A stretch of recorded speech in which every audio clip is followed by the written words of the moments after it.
Drugi zadatak.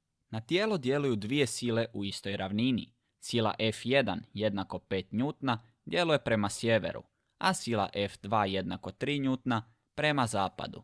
Kolika je ukupna sila na to tijelo? Pa ajmo si skicirati kako to izgleda. Znači u središtu imamo nekakvo tijelo i gore imamo sjever, dolje imamo jug, lijevo je zapad i desno je naravno istok. Kao što nam kaže, prva sila djeluje prema sjeveru, pa ću ja označiti ovako crvenom bojom. Znači to je naš F1. Dok druga sila djeluje prema zapadu i ona iznosi 3 njutna, pa je ovo tu F2. Sada nas se traži rezultantna sila, odnosno ukupna sila.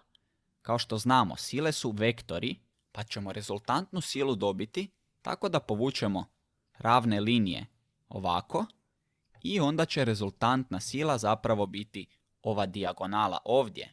Ono što će nas iduće zanimati je kako možemo dobiti iznos te sile. Pa pogledajte, imamo pravokutan trokut. Znači ova stranica tu lijevo će biti jednaka iznosu sile F1, a ova dolje stranica jednaka iznosu sile F2, što znači da ćemo moći iskoristiti jednostavno Pitagorin poučak. Znači rezultantna sila je hipotenuza i imamo dve katete, pa ajmo to i napisati. F rezultantna na kvadrat će biti F1 na kvadrat plus F2 na kvadrat. To sada možemo korijenovati s obzirom da tražimo iznos rezultantne sile, pa ćemo dobiti da je F rez jednako korijen iz F1 na kvadrat plus F2 na kvadrat. I samo još moramo ubaciti brojeve, pa imamo da je F rezultantna jednaka korijen iz 25, znači to je 5 na kvadrat, plus 9. 25 plus 9 je jednako 34, pa imamo da je to korijen iz 34.